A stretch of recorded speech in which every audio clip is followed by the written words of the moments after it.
La fase preanalítica es una de las partes más importantes en los procesos realizados en los laboratorios clínicos, donde se realizan procedimientos desde la orden médica hasta el análisis de la muestra. Es la fase menos automatizada y por lo tanto se tiene mayor frecuencia de prácticas que afectan de forma negativa en la confiabilidad de los resultados. En esta oportunidad hablaremos sobre algunas de las prácticas que afectan de forma negativa en cada etapa de la fase preanalítica. El primer error del que les vamos a hablar es sobre la incorrecta verificación de datos del paciente, así como la orden médica. Para empezar, es de vital importancia que un médico emita la solicitud de los exámenes con una letra legible y, de ser posible, que se incluya un diagnóstico presuntivo o datos que puedan llegar a ser de interés para la persona que tomará la muestra. De igual forma, debe informarse al paciente, tanto verbal como por escrito, sobre las condiciones preanalíticas en caso de haber que se deben cumplir para la toma de la muestra. Para evitar este tipo de errores, se han definido estrategias consensuadas con los servicios correspondientes acerca del modo de solicitar las pruebas, creando así unos perfiles específicos de cuadros clínicos que sirvan como una justificación clínica adecuada para la realización de estas pruebas de laboratorio. Asimismo, les hablaremos sobre los errores en la identificación del paciente, debido a que este es uno de los problemas con mayor índice de factor de riesgo que podría provocar un efecto adverso en el paciente.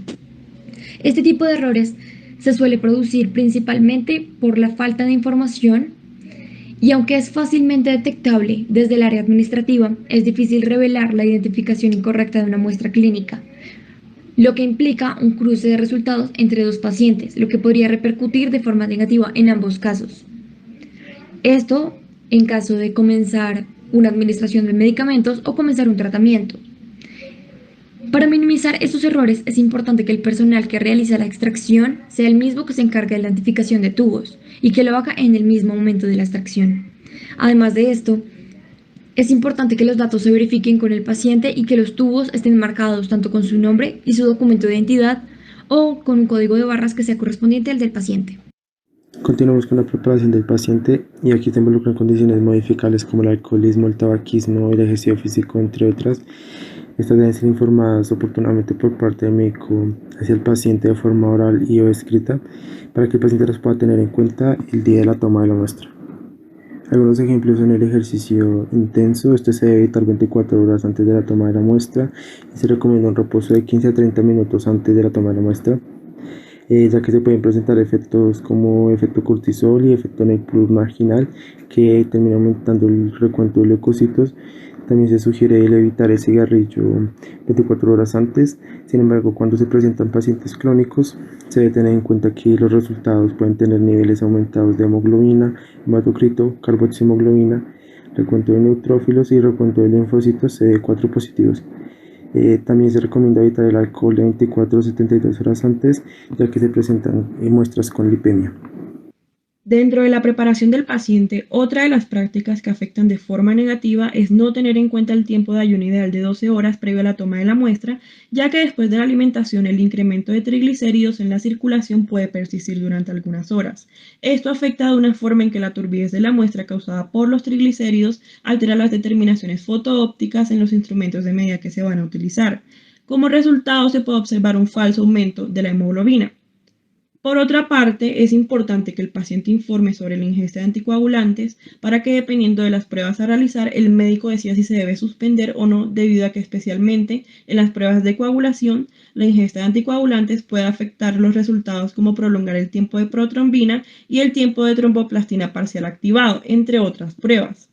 También es importante que el paciente conserve la calma y evite el estrés antes y durante la toma de la muestra, debido a que el estrés, la hiperventilación y la ansiedad suelen alterar recuentos de leucocitos. Toma de muestra de sangre por punción venosa. Para este se recomienda que el personal del laboratorio y demás profesionales del área de salud que estén involucrados en la toma de muestras participen en procesos de educación continua, ya que la falta de conciencia y la adopción de procedimientos inadecuados durante la fase preanalítica pueden generar múltiples eventos adversos para la organización del paciente y su respectivo manejo clínico. Para realizar la toma de muestra por venopunción se deben realizar los siguientes pasos. 1. Realizar el protocolo de lavado de manos. 2. Verificar datos del paciente como nombre completo, número de identificación, edad, género y verificar las condiciones del paciente en las que debe ir por el examen. Revisar también tipo de pruebas solicitadas en la orden médica. Y luego marcar los tubos. Tercero, verificar el material de venopunción, como torniquete, aguja, algodón, tubos, banda post venopunción, guantes, etc. Cuarto, preparar al paciente para la toma. Se debe tener en cuenta que el paciente debe estar en una posición cómoda. Luego localizar la vena cubital mediana y realizar en la zona la desinfección adecuada, en forma circular. Quinto, realizar el procedimiento de venopunción. Para esto se debe tener en cuenta que la inclinación al introducir la aguja debe ser de 30 a 40 grados. Luego ensamblar el tubo de recolección en el sistema aguja-camisa.